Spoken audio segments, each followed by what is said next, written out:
Bonjour et bienvenue dans ce tutoriel concernant les fonctions de lecture et écriture de l'intervalle d'une tâche cyclique en utilisant la bibliothèque CMP Schedule. Donc, tout d'abord, et comme d'habitude, créer un nouveau projet.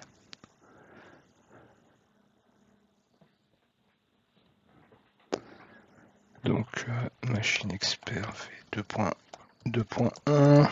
Je vais me mettre avec un M262. Ceci dit, ces fonctions sont également disponibles pour les M241 et M251. Voilà, et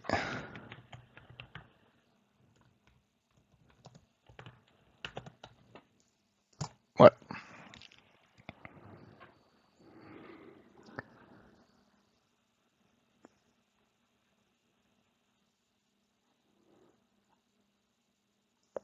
Donc en premier lieu, je vais paramétrer le port Ethernet pour pouvoir me connecter au contrôleur et ne pas modifier son paramétrage après.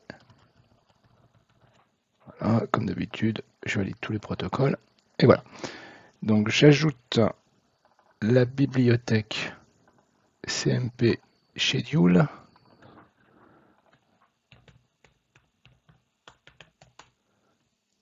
Voilà, donc CMP Schedule.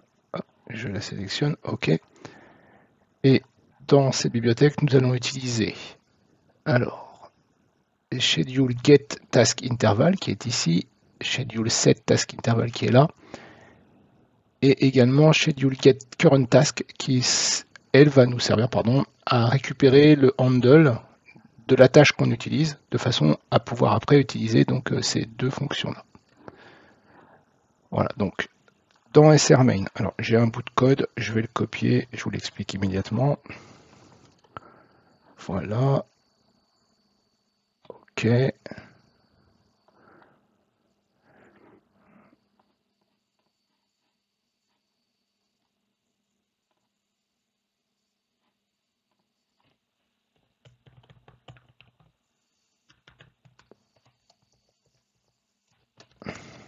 Voilà.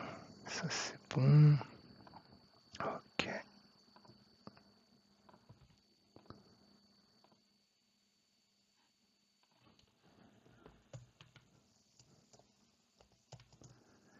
Et voilà.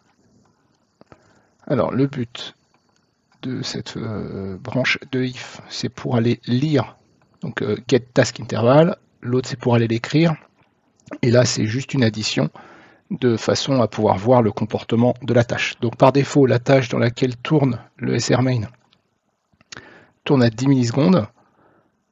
Je reviens là, donc on va mettre ce bit là 1 qui va être mis tout de suite à 0, pardon.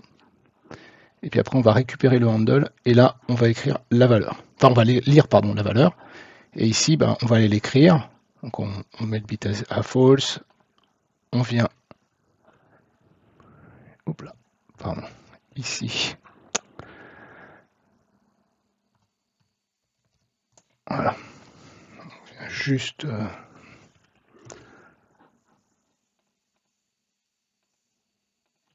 On va faire ça au propre. Là, donc, on vient récupérer le handle également. Et là, on vient écrire la valeur. Et donc, on a le résultat ici. Donc, je vais sur mon contrôleur. Je double-clique dessus. OK. Alt F.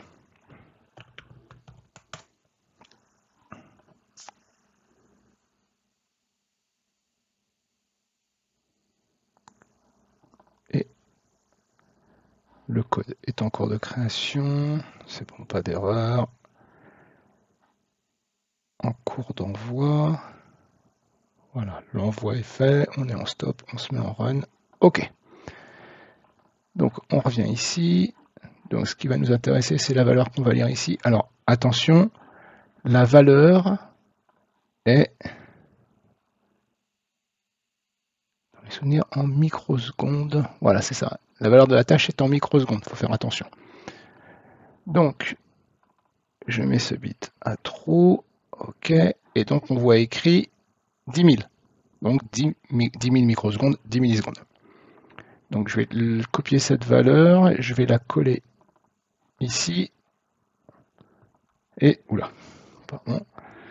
et je vais rajouter 2 zéros pour passer à la seconde. Donc là, on voit qu'on augmente la valeur, allez, on va dire de 100 toutes les secondes. Tac, tac, voilà. Donc là, j'envoie et je vais mettre un trou le bit. Et là, on va voir qu'on va passer à la seconde. Voilà, immédiatement, hein, on voit bien l'addition se faire toutes les secondes. Si j'enlève les 2 zéros et j'en relève encore un autre, donc je vais passer à la milliseconde.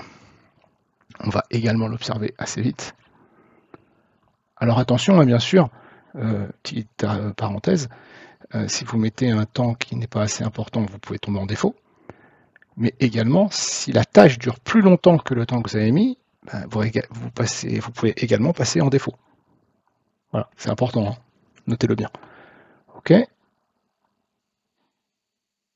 Et donc là, on est à la milliseconde, c'est-à-dire que là, on augmente de 1000 toutes les secondes. Voilà. Et je vais me remettre à 10 millisecondes. Voilà.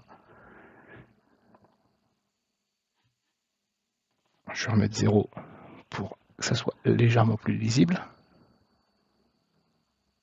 Tac, tac, tac. Ah ben j'ai pas envoyé, suis-je bête. Donc, je vais faire les deux en même temps. Et c'est parti. 1, 2, 3, 4. Voilà, on est bien à 10 millisecondes. Eh bien écoutez, ce tutoriel est maintenant terminé.